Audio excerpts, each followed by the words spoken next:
Hola, queridos audiolectores y queridas audiolectoras. Hoy les traigo un cuento del maestro de la narrativa corta, Guy de Maupassant, titulado Utut, padre e hijo. La historia se desarrolla en el entorno rural de Normandía y nos introduce en la vida de Utut padre, un respetado y autoritario hombre de campo, y su hijo César, quien siempre ha vivido bajo la sombra de su progenitor. Utut padre es un hombre fuerte y autoritario, orgulloso de sus estatus y de sus posesiones. Su vida ha sido dedicada al trabajo y al respeto de las tradiciones, mientras que su hijo César, aunque igualmente robusto, ha sido educado para seguir los pasos de su padre, aunque con un carácter más dócil y admirativo. La relación entre ambos es de profundo respeto y admiración, aunque también está marcada por el peso de las expectativas y la rigidez del padre. En un giro inesperado, una casa que comienza como cualquier otra se convierte en una tragedia que cambiará para siempre el curso de sus vidas. Durante la caza, Utut padre sufre un accidente fatal que lo deja gravemente herido. En su lecho de muerte revela a su hijo un secreto que ha guardado durante años, la existencia de un amante en Rowen y un hijo ilegítimo. Este descubrimiento pone a César en una encrucijada moral y emocional, desafiando sus creencias y su percepción de su propio padre. A través de esta narrativa, Maupassant nos ofrece una profunda reflexión sobre la familia, los secretos y el peso de las expectativas heredadas. La historia nos lleva a explorar temas como el honor, la responsabilidad y la complejidad de las relaciones humanas. César se enfrenta a la difícil tarea de cumplir la última voluntad de su padre, mientras lidia con sus propios sentimientos de dolor, traición y deber. La pluma de Maupassant, siempre precisa y evocadora, nos guía por este relato lleno de matices, mostrándonos la vulnerabilidad de los personajes y la humanidad que subyace en cada uno de ellos. Prepárense para sumergirse en una historia conmovedora y reveladora que nos invita a reflexionar sobre la naturaleza del amor, la lealtad y el perdón. Utut, padre e hijo, de Guy de Maupassant.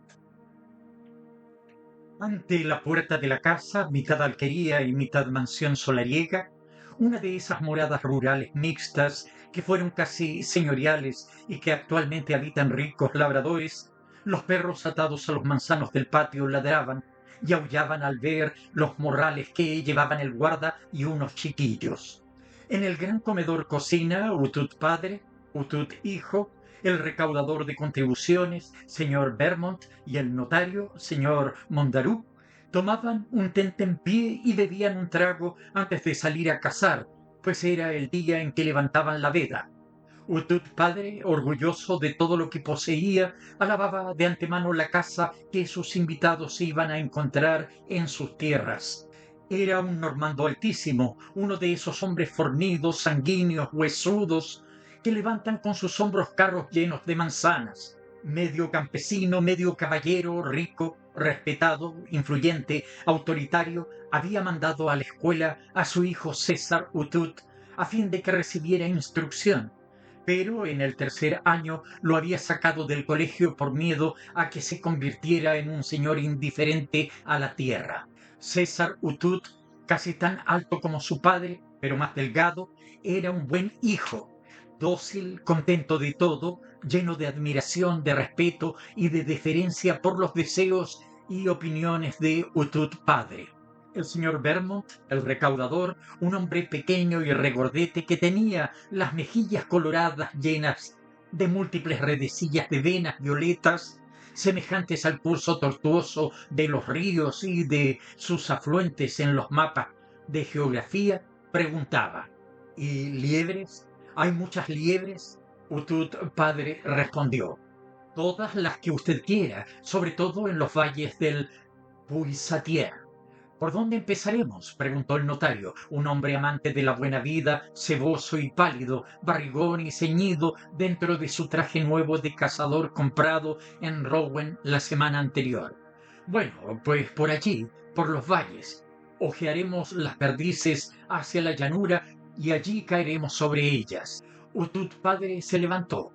Los demás lo imitaron. Cogieron sus escopetas apoyadas en los rincones de las paredes, las examinaron, golpearon el suelo con los pies para afirmarse en las botas algo duras, no suavizadas aún por el calor de la sangre, y salieron. Los perros, alzándose sobre las patas traseras y tirando de las cadenas, aullaron batiendo el aire con sus patas delanteras. Todos se pusieron en camino hacia el Poisatier, un pequeño valle, o mejor dicho, una gran ondulación de tierras de mala calidad, por esta razón sin cultivar, surcadas de barrancos, cubiertas de helechos, excelente reserva de caza. Los cazadores se desplegaron, Utut padre hacia la derecha, Utut hijo hacia la izquierda y los dos invitados en el centro.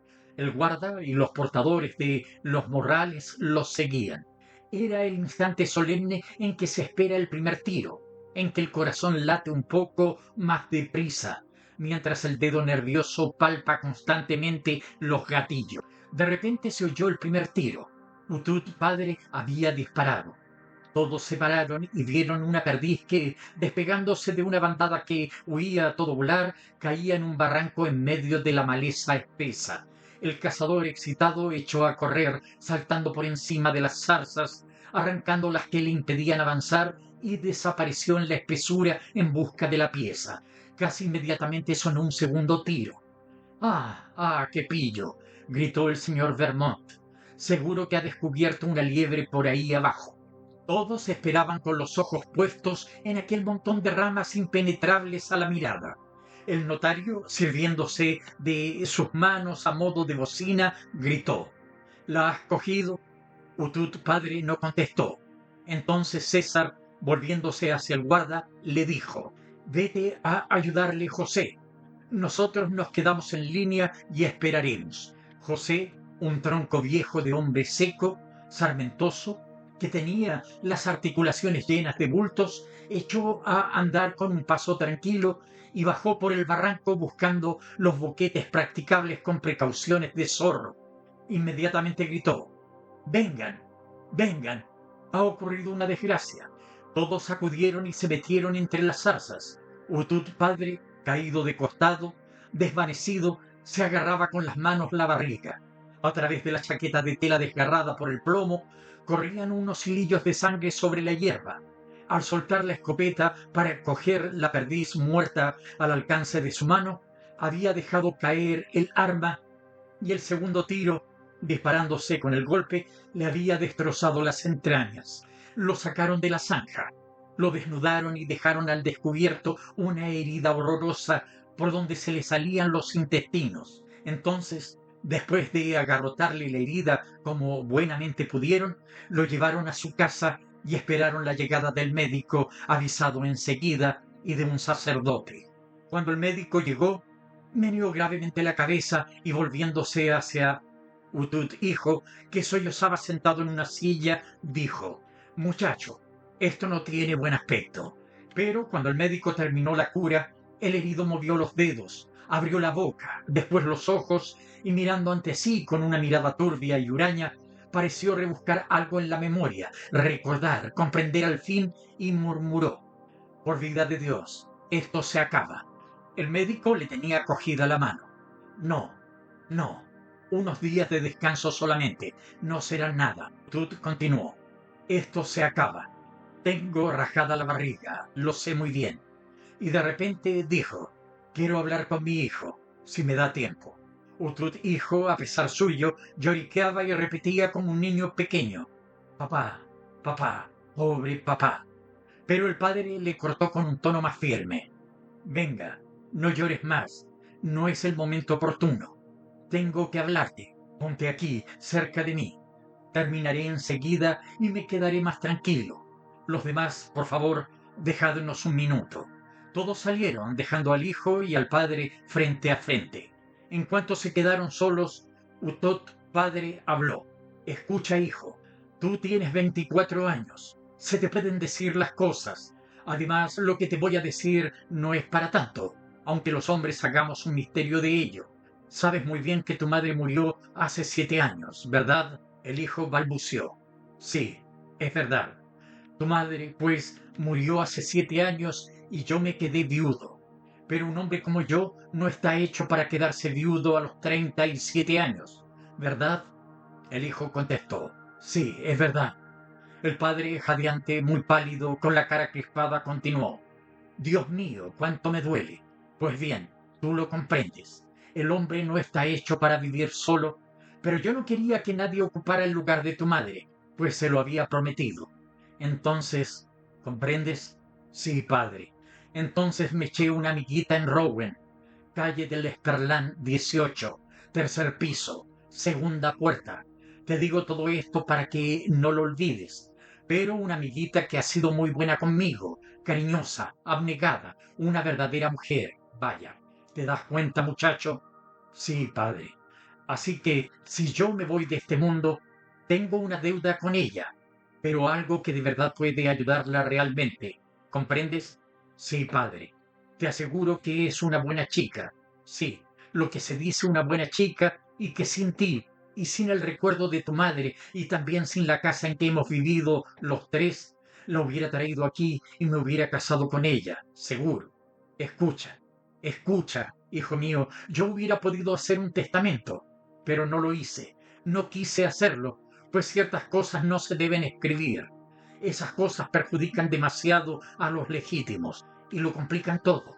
Destrozan a todo el mundo, ¿sabes? El papel timbrado no es necesario, no lo uses nunca. Si yo soy rico es porque no lo utilicé en mi vida. ¿Comprendes, hijo mío? Sí, padre. Escucha todavía, escucha bien. Así pues, no hice testamento, no quise hacerlo. Además te conozco muy bien, tienes buen corazón, no eres roñoso, cicatero. Vamos, pensé que al final de mi vida te contaría las cosas y te pediría que no olvidases a la chica, Carolina Donet, calle del Esperlán, 18, tercer piso, segunda puerta. No lo olvides. Escúchame todavía. Vete inmediatamente, cuando yo me haya ido, y arréglatelas para que no guarde un mal recuerdo de mí. Tienes con qué hacerlo, puedes hacerlo, te dejo bastante. Escucha, durante la semana no está en su casa, trabaja en casa de la señora Moreau, calle Beauvoisin. Vete el jueves. Ese día ella me espera. Es mi día, desde hace 6 años. Pobre chica, lo que va a llorar. Te digo todo esto porque te conozco bien, hijo mío. Estas cosas no se deben contar en público ni al notario ni al cura. Se hacen, todo el mundo lo sabe, pero no se dicen, excepto en caso de necesidad. Así, nadie extraño en el secreto, nadie más que la familia, porque la familia es todos en uno. ¿Comprendes? Sí, padre. ¿Lo prometes? Sí, padre. ¿Lo juras? Sí, padre. Te lo ruego, te lo suplico, hijo, no lo olvides. Me interesa muchísimo. No, padre. Vete tú mismo. Quiero que te cerciores de todo. Sí, padre. Y ya verás lo que ella te explicará. Yo no puedo decirte más. ¿Me lo juras? Sí, padre. Está bien, hijo mío. Dame un beso. Adiós. Voy a palmar, estoy seguro. Diles que entren. Utot, hijo, sollozando, dio un beso a su padre y dócilmente abrió la puerta. Apreció el sacerdote de sobre pelliz blanca con los santos óleos. Pero ya el moribundo había cerrado los ojos y se negó a volverlos a abrir. Se negó a contestar, se negó a mostrar, incluso por señas, que comprendía lo que le decían. Había hablado bastante y no podía más. En ese momento, por otra parte, sentía una gran tranquilidad y quería morir en paz. ¿Qué necesidad tenía de confesarse con el delegado de Dios, puesto que acababa de confesarse con su hijo, que era de la familia? Fue sacramentado, purificado, absuelto, rodeado de sus amigos y de sus servidores arrodillados, sin que un solo movimiento de su cara revelara que vivía todavía. Murió hacia las 12 de la noche, después de 4 horas de convulsiones que indicaban sufrimientos atroces. El domingo había sido el día de la apertura de la casa y el martes lo enterraron. De vuelta a casa, después de haber llevado a su padre al cementerio, César Utot se pasó el resto del día llorando. Apenas durmió la noche siguiente y se sintió tan triste al despertar que no sabía cómo iba a poder seguir viviendo. Hasta la noche, sin embargo, estuvo pensando que, para cumplir la última voluntad paterna, Debía ir a Rouen al día siguiente y visitar a aquella muchacha, Carolina Donet, que vivía en la calle del Eperlan 18, tercer piso, segunda puerta. En voz baja, como se murmura una oración, había repetido este nombre y esta dirección un número incalculable de veces para no olvidarlos, y terminaba por balbucirlos indefinidamente, sin poder detenerse o pensar en cualquier otra cosa, de tanto como su lengua y su mente estaban poseídas por esta frase. Así pues, al día siguiente, hacia las 8, mandó enganchar a grano de cebada, Tilbury, y salió al trote largo del pesado caballo normando por la carretera que va de Ainville a Rouen. Se había puesto la levita negra, el sombrero de seda y los pantalones de trabillas, pero teniendo en cuenta las circunstancias, no había querido ponerse por encima del traje de vestir el buzón azul que se infla al viento. Protege la tela del polvo y de las manchas y uno se quita precipitadamente al llegar en cuanto salta del coche. César Utot llegó a Rouen cuando estaban dando las 10. Se detuvo como siempre en el Hotel Bons Enfants, calle de Trios Mares. Soportó los abrazos del dueño, de la dueña y de sus 5 hijos, pues conocían ya la triste noticia y no tuvo más remedio que dar toda clase de detalles sobre el accidente, cosa que le hizo llorar. También tuvo que rechazar los servicios de toda aquella gente que se deshacía en atenciones porque los sabían rico, e incluso rehusar comer con ellos, cosa que les ofendió. Después de quitarse el polvo del sombrero, de cepillarse la levita y de limpiarse los botines, salió en busca de la calle del Eperlan, sin atreverse a preguntar el camino por miedo a que lo reconocieran y despertar sospechas. Al final, como no le encontraba, se dirigió a un sacerdote y, fiándose de la discreción profesional de los hombres de iglesia, le preguntó el camino. La calle no estaba a más de 100 pasos de allí. Era precisamente la segunda calle a la derecha. Entonces empezó a dudar. Hasta ese momento había obedecido ciegamente a la voluntad del muerto. Ahora se sentía completamente conmovido, confuso, humillado por la idea de verse él, el hijo, frente a aquella mujer que había sido la amante de su padre.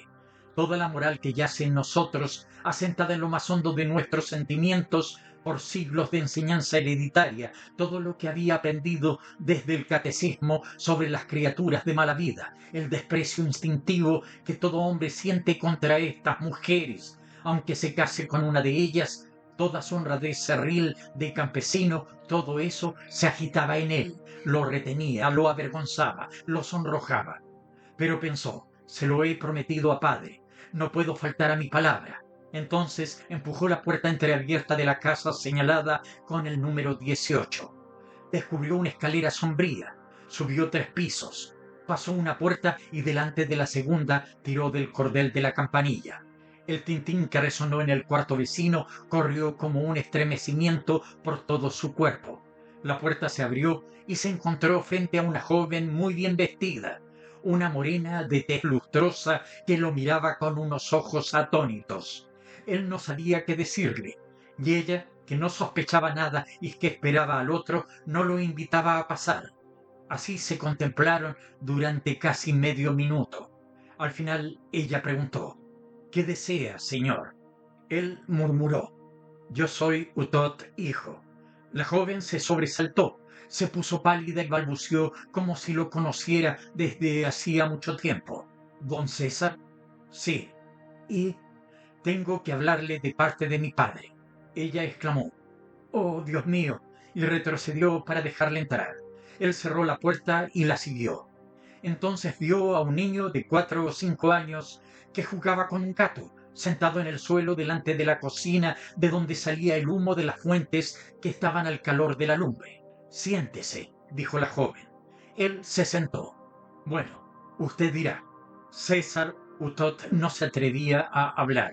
Tenía los ojos fijos en la mesa que había en medio de la habitación, preparada con 3 cubiertos, uno de los cuales era de niño.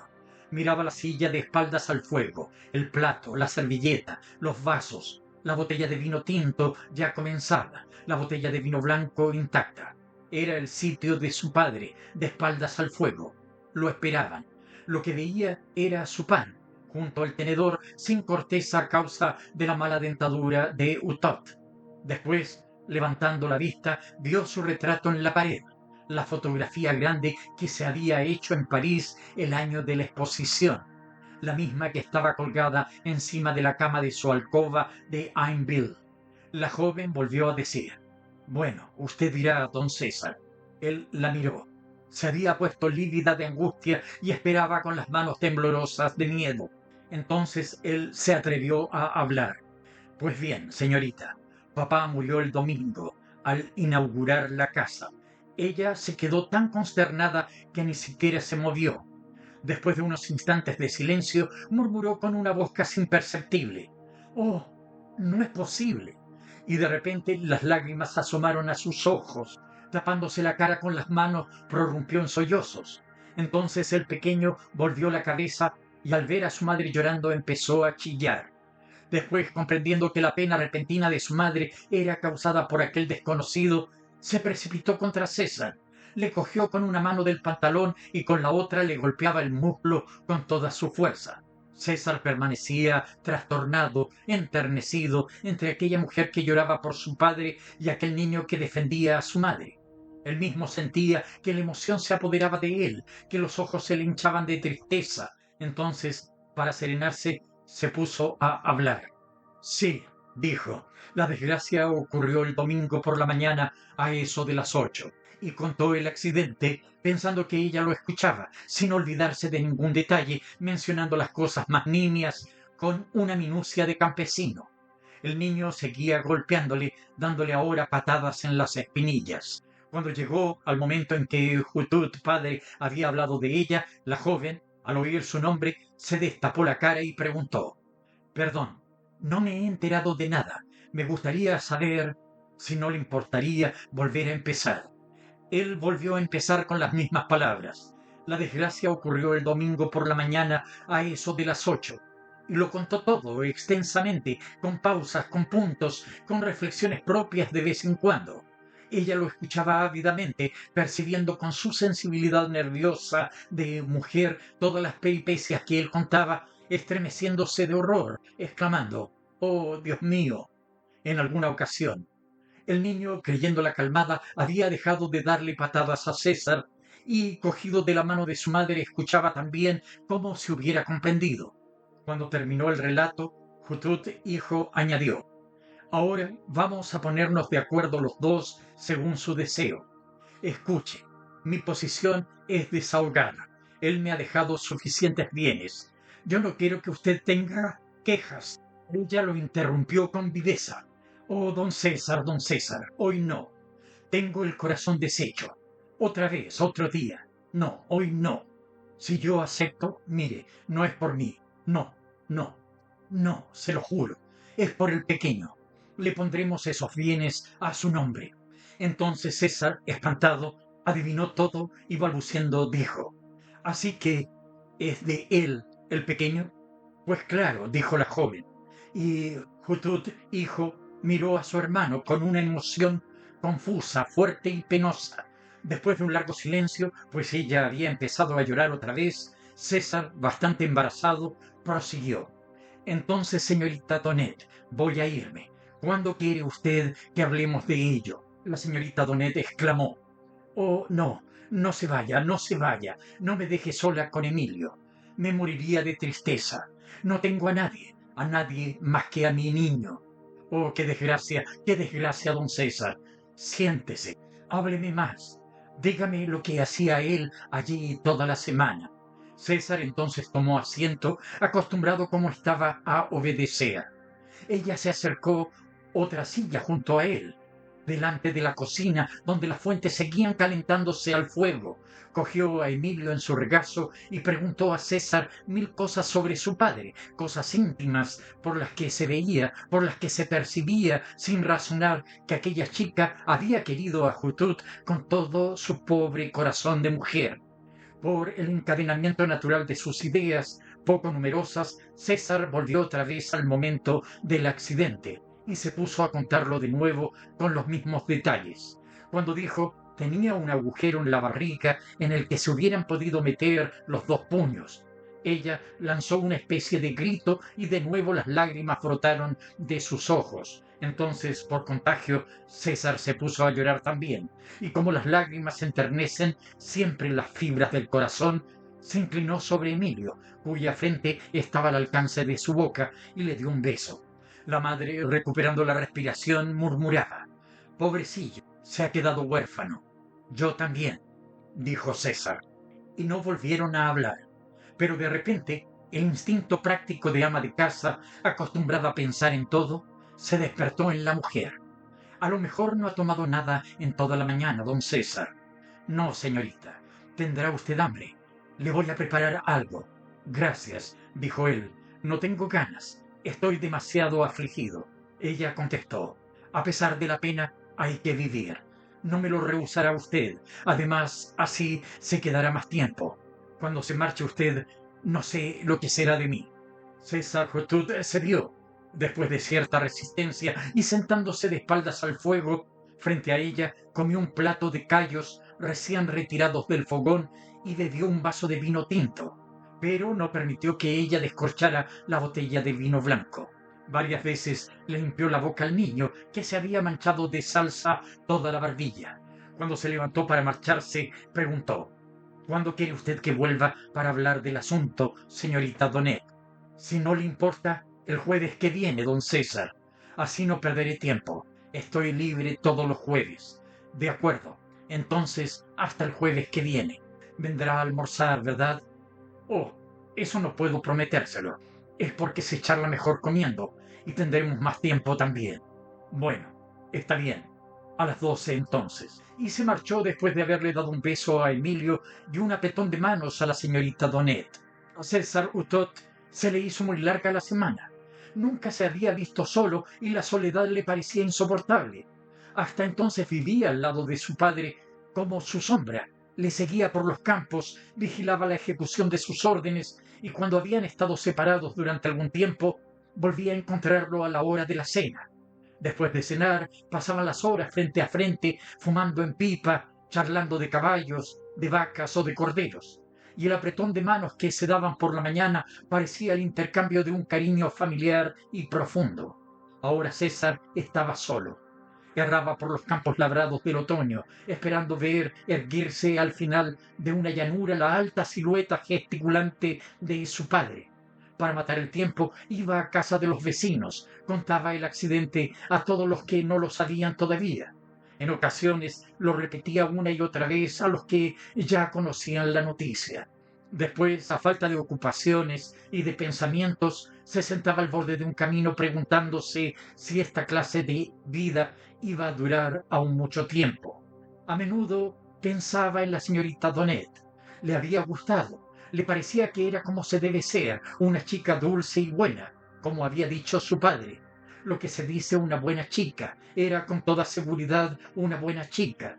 Estaba resuelto a hacer las cosas a lo grande y a darle 2000 francos de renta, asegurando el capital para el niño. Incluso experimentaba cierto placer con la idea de que iba a verla de nuevo el jueves siguiente y arreglarlo todo con ella. Por otra parte, la idea de aquel hermano, aquel monigote de 5 años, que era el hijo de su padre, le inquietaba, le fastidiaba un poco y le excitaba al mismo tiempo. Era una especie de familia la que tenía en aquel chiquillo clandestino que nunca se apellidaría Utot. Una familia que podía tomar o dejar a su guisa, pero que le recordaba a su padre.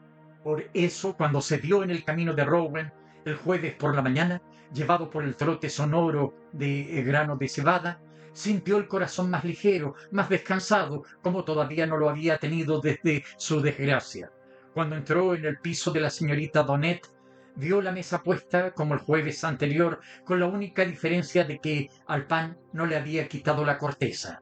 Estrechó la mano de la joven, dio un beso a Emilio en las mejillas y se sentó, un poco como en su casa, aunque al fin y al cabo con el corazón afligido. A Utot, hijo, le pareció que la señorita Donnet había adelgazado y que estaba más pálida. Había debido de llorar enormemente.